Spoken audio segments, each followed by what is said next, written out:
নমস্কার প্রিয় বন্ধু মিডিয়ায় আপনাদের স্বাগত এবং আপনারা দেখছেন প্রিয় বন্ধু বাংলা সত্যের সন্ধানে সর্বদা আমি শুদ্ধশীল। বন্ধুরা, নিয়োগ দুর্নীতির যে তদন্ত এই রাজ্যে চলছে সেই তদন্ত কার্যত শেষ ধাপে পৌঁছে গেছে, এমনটাই কিন্তু বিভিন্ন সূত্র থেকে বারবার উঠে আসছিল। এবং আমরা দেখেছিলাম যে গত 20শে ডিসেম্বর কলকাতা হাইকোর্টে জাস্টিস অমৃতা সিনহার এজলাসে একটি গুরুত্বপূর্ণ শুনানি হওয়ার কথা ছিল। সেই শুনানির দুটি পার্ট ছিল। একটি পার্ট হচ্ছে গত 14ই ডিসেম্বর কোর্টে অমৃতা সিনহার এজলাসেই ইডি মুখ বন্ধ খামে একটি রিপোর্ট জমা দেয়। কী রিপোর্ট?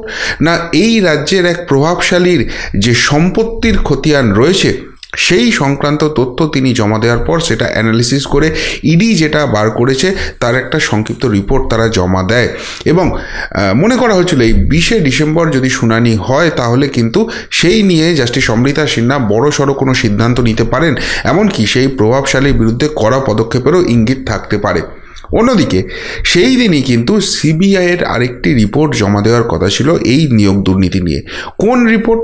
না, সেই রিপোর্টটি হচ্ছে যে এই দুর্নীতিতে কারা কারা যুক্ত রয়েছে বলে সিবিআই তাদের ইনভেস্টিগেশনে খুঁজে পেয়েছে, সেই রিপোর্টটিও জমা দিতে হবে। ফলে বহু বিস্ফোরক নাম সেদিনকে বেরিয়ে আসতে পারে এমন একটা সম্ভাবনা বোঝা যাচ্ছিল।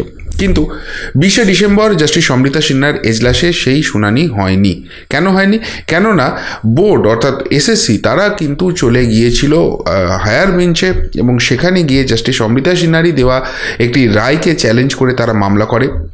সেই মামলায় এই মামলাতেও যারা যুক্ত রয়েছেন তাদের বেশ কিছু আইনজীবীকে সেখানে যেতে হয়, ফলে সেই দিনকে কোনো শুনানি হয়নি। এবং কোর্ট বন্ধ হওয়ার আগে তারপর মনে করা হয়েছিল যে 21 তারিখ বা 22 তারিখ অর্থাৎ 21শে ডিসেম্বর অথবা 22শে ডিসেম্বর সেই মামলার শুনানি হবে। দুদিনই মামলাটা লিস্টেড হয় সেকেন্ড হাফে হিয়ারিং হওয়ার জন্য, কিন্তু দুদিনই সেই মামলার শুনানি হয়নি, কেননা দুদিনই সেকেন্ড হাফে কোনো হিয়ারিং করেননি জাস্টিস অমৃতা সিনহা। 21 তারিখ খুব সম্ভবত কোনো এক সিনিয়র আইনজীবী মারা যান এবং তার প্রতি সম্মান রক্ষার্থে সেকেন্ড হাফে কোর্ট বসে না। এবং 22 তারিখ যেটা হয় সেদিনকে কিন্তু কলকাতা হাইকোর্টের এক বিচারপতির অবসর ছিল, ফলে নির্দিষ্ট সময়ের 1 ঘন্টা আগেই কোর্ট বন্ধ হয়ে যায় এবং সেই জায়গায় তাকে সংবর্ধনা দেওয়া হয়। এবং এই কারণেই কিন্তু এই মামলার শুনানি এখনও অবধি হয়নি। ফলে অনেক রকম জল্পনা ছড়াচ্ছিল, কেননা তার আগে আমরা দেখলাম জাস্টিস অমৃতা সিনহাকে জব্দ করার জন্য, তাকে এই মামলা থেকে সরিয়ে দেওয়ার জন্য আপ্রাণ চেষ্টা হলো। বেশ কিছু মামলা হলো কলকাতা হাইকোর্টে, সুপ্রিম কোর্টে, যদিও তার কোনো রকম কোনো কিছু হয়নি। কিন্তু তার পাশাপাশি একটি মামলায় তাকে এবং তার স্বামীকে জড়িয়ে দেওয়ার চেষ্টা করা হলো এবং সেখান থেকে সিআইডির তদন্তের নামে তার স্বামীর উপর মানসিক চাপ সৃষ্টি করার অভিযোগ উঠল। তার পাশাপাশি তাকে প্রলোভন দেখিয়ে জাস্টিস অমৃতা সিনহার নামে বয়ান দেওয়ার জন্য চাপ দেওয়া হচ্ছে এমন অভিযোগও উঠল। ফলে সকলেই একটা দোটানায় ছিলেন যে কি হতে চলেছে। এর মাঝখানেই আমরা দেখলাম ক্রিসমাস এবং নিউ ইয়ার উপলক্ষে কলকাতা হাইকোর্টে ছুটি পড়ে গেল। ফলে সব মিলিয়ে জল্পনা রয়েছে যে আলটিমেটলি কী হতে চলেছে।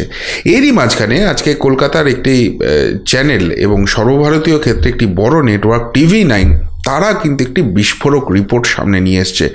তাদের যে রিপোর্ট সেই রিপোর্ট অনুযায়ী তারা দাবি করছেন যে সিবিআই যে রিপোর্ট জমা দিতে চলেছেন, অর্থাৎ কোন কোন প্রভাবশালী নিয়োগ দুর্নীতিতে যুক্ত তাদের যে নামের তালিকা, সেই তালিকা নাকি তাদের হাতে এসে গেছে এবং সেই তালিকা তারা কিন্তু একদম ছাপার অক্ষরে তারা কিন্তু প্রকাশ করে দিয়েছেন।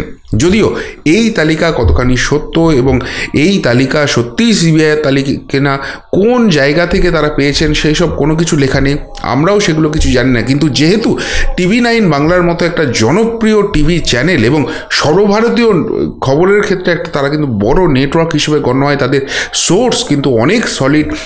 সেই তালিকা আসার পর কিন্তু রীতিমতো হইচই পড়ে গেছে বঙ্গ রাজনীতিতে। কারা রয়েছেন সেই তালিকায়, কাদের কাদের নাম রয়েছে বলে TV9 বাংলা দাবি করছে, একবার আপনাদের দেখিয়ে দিই। আবারও বলছি, এই তালিকা সত্যিই সিবিআইয়ের তালিকা কিনা, TV9 বাংলা কোথা থেকে পেয়েছে আমরা কিছুই জানি না, শুধুমাত্র TV9 বাংলা এরা দিয়েছে। এবং আমাদেরও প্রশ্ন, সত্যিই এদের নাম এই তালিকায় আছে কিনা।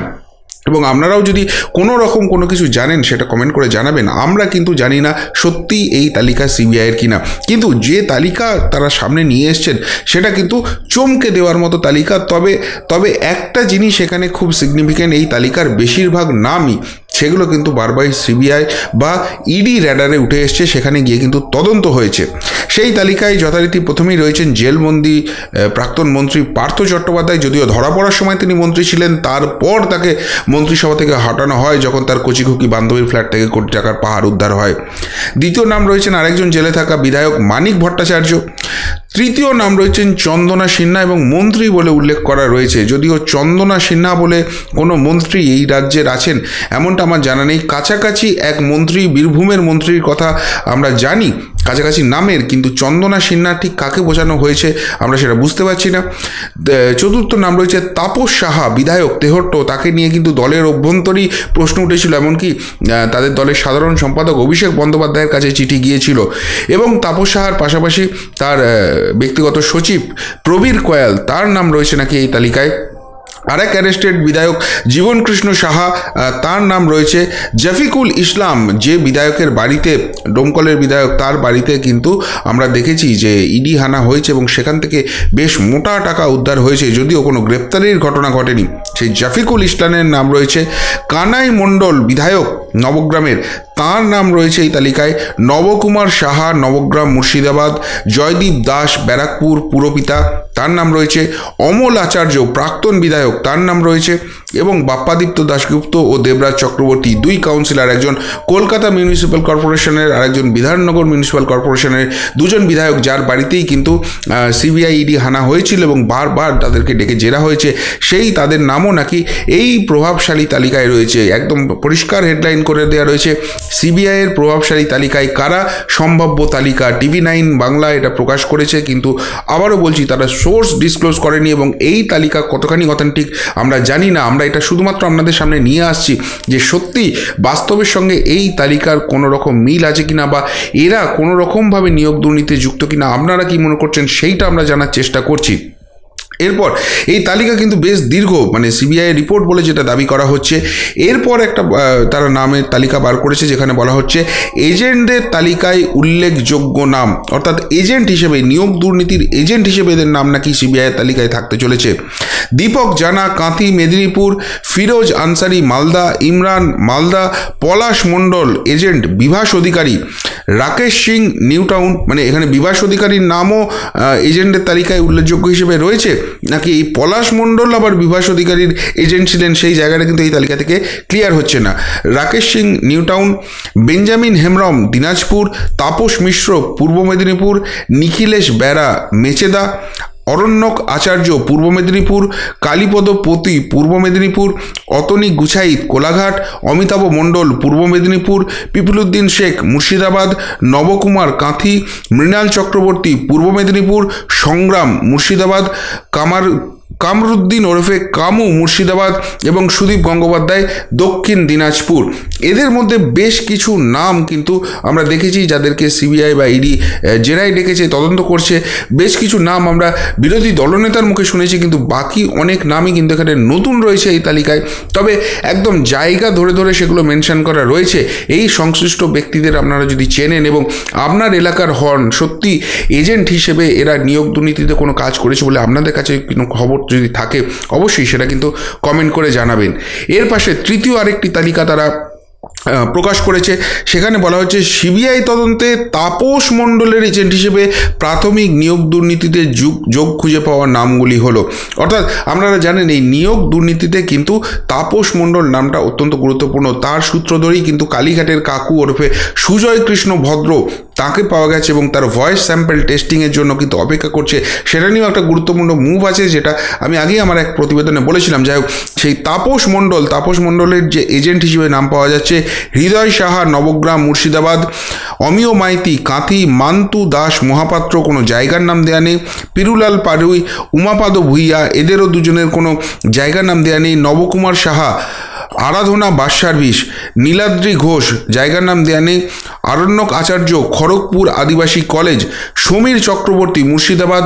এবং কুন্তল ঘোষ কোনো জায়গার নাম দেয়া নেই। তবে এক কুন্তল ঘোষ গ্রেপ্তার হয়ে জেলে রয়েছেন, ইনি কি সেই কুন্তল ঘোষ? প্রশ্ন রইল, কিন্তু এই তালিকা TV9 বাংলা নিয়ে এসছে। এরপর যে চতুর্থ তালিকাটা তারা বার করেছে, এজেন্টস হিসেবে যোগ খুঁজে পাওয়া ব্যক্তিদের নাম, এখানেও নাম এবং ম্যাক্সিমাম জায়গাতেই জায়গার নাম দেওয়া রয়েছে। যারা এই সংশ্লিষ্ট এলাকায় তারা বলবেন যে নিয়োগ দুর্নীতি কাণ্ডে আপনারা কি কোনোদিন আপনার এলাকা থেকে এদের নাম শুনেছেন কিনা। দিব্যেন্দু বাগ হুগলি, জিতেন রায় রায়গঞ্জ, সুখেন রানা বীরভূম, সুজল মুর্শিদাবাদ, নুরুল হাসান কোনো জায়গার নাম দেওয়া নেই, অনুপম রায়গঞ্জ, শ্যামপদ পাত্র হাওড়া, অরবিন্দ এসআই হাওড়া। এসআই মানে কি ইনি পুলিশের সঙ্গে কোনো রকমে যুক্ত রয়েছেন, বা হাওড়া এসআই বলে কোনো জায়গা রয়েছে বুঝতে পারছি না। তন্ময় গোস্বামী বাঁকুড়া, সন্তু গঙ্গোপাধ্যায় হুগলি।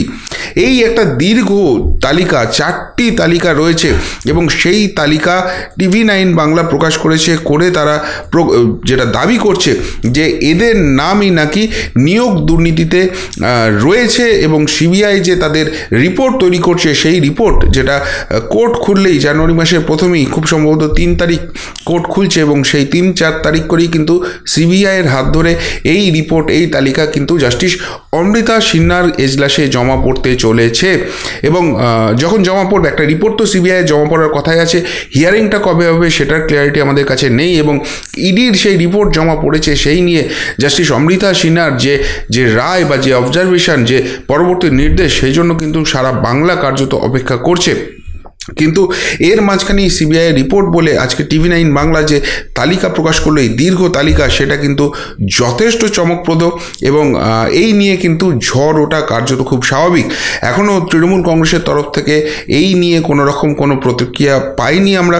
তবে যে নামগুলো রয়েছে সেই নামের তরফ থেকে যদি কোনো প্রতিক্রিয়া আসে, যে বা এটা যদি কোনো রকম রাজনৈতিক প্রতিহিংসার ব্যাপার হয়, TV9 বাংলাও যদি ক্ল্যারিফাই করে যে কোথা থেকে এই তালিকা তারা পেয়েছে, বা এই যাদের নাম রয়েছে তারা যদি কোনো প্রতিক্রিয়া দেন, আমরা অবশ্যই সেগুলোও আপনাদের সামনে নিয়ে আসার চেষ্টা করব। তবে এই বিস্ফোরক তালিকা ঘিরে যে বঙ্গ রাজনীতিতে ঝড় উঠবে সেটা বলাই বাহুল্য। শেষমেশ অমৃতা সিনহার কাছে, জাস্টিসের কাছে কোন তালিকা জমা পড়ে আমাদের নজর সেদিকে থাকবে, সেগুলো সামনে আসে কিনা সেদিকে নজর থাকবে। তবে যে নামগুলো সামনে এসছে আপনাদের কাছে অবশ্যই আবারও আবেদন রইল যে সেখানে কোনো নাম নিয়ে আপনাদের মনে কোনো প্রশ্ন যদি থাকে, আপনাদের যদি কোনো বলার ব্যাপার থাকে, অবশ্যই কিন্তু সেটা কমেন্ট বক্সে কমেন্ট করে জানাবেন। তবে সবথেকে বড় যে জিনিসটা জানাবেন যে যাদের নাম এখানে রইল তারা কি সত্যিই দুর্নীতিতে যুক্ত, বা তাদের নাম সত্যিই কি এই তালিকায় থাকতে পারে? উত্তরটা অবশ্যই কমেন্ট বক্সে কমেন্ট করে জানাবেন। এখনকার মতো এখানেই শেষ করলাম, ফেরত আসছি নতুন প্রতিবেদন নিয়ে খুব তাড়াতাড়ি। ভালো থাকবেন, সাথে থাকবেন, পাশে থাকবেন। নমস্কার।